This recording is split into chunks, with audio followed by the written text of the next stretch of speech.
I'm glad you spoke on some of the foreign policy stuff. I'm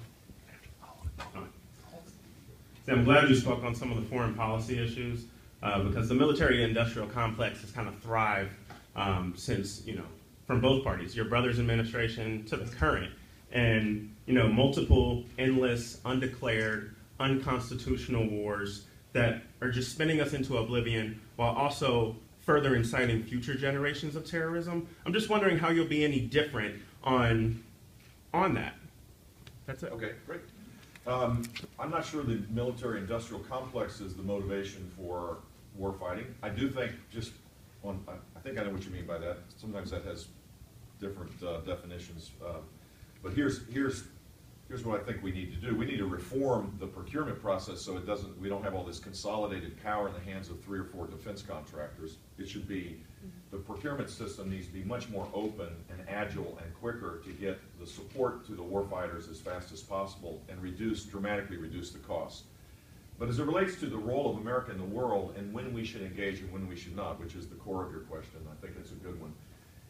I think we act when it's in our security interests, when we feel threatened, when it's a legitimate threat. And I think radical Islamic terrorism is a threat to our country. I believe that.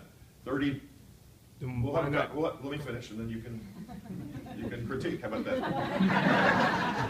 30 or 40,000 people organized in the form of a caliphate whose organizing principle, sometimes you just have to take people at their word.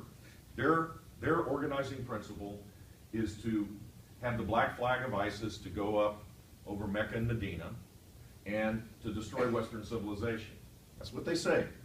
And they seem to be acting on it with pretty good, pretty focused on their strategy.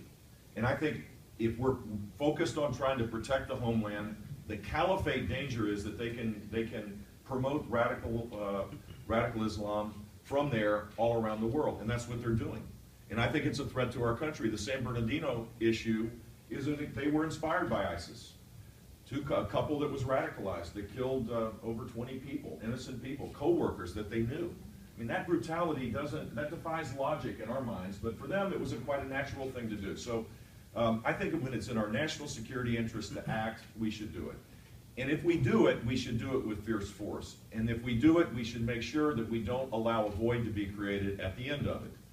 The danger in Libya, the danger of Iraq, was that the blood and treasure of our country was there. People gave everything. Families are suffering still today.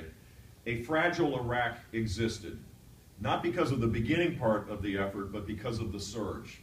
And there was a fragile stability that existed. The new administration came in to fulfill a political promise. They abandoned that fragile relationship. A void was filled. And that's the danger, is that if you're going to do something where we're risking the lives of young men and women, there should be an ultimate strategy of security at the end of the journey. Rather than just winning the war, we also have to win the peace and create security. And so Libya, Iraq, Syria would be a good example. Taking out Assad and taking out ISIS without a permanent alternative to that, you can't. That would just create another void. So if they're a threat to our national security, then you would go to Congress and have the war declared. Yeah, absolutely. And not run around the last 2 administrations. I mean, we're just all of these interventions on a whim, on a presidential whim, and no one's going to Congress. Good point. If they're an actual threat, then just go to Congress and have it declared. The authorization to use military force, constitutionally, you could continue to use the authorization that exists from the post 9/11 issue. But I think you should go to the Congress for the fight to take out ISIS in Syria. I think the president should go and have the authorization to use a military force.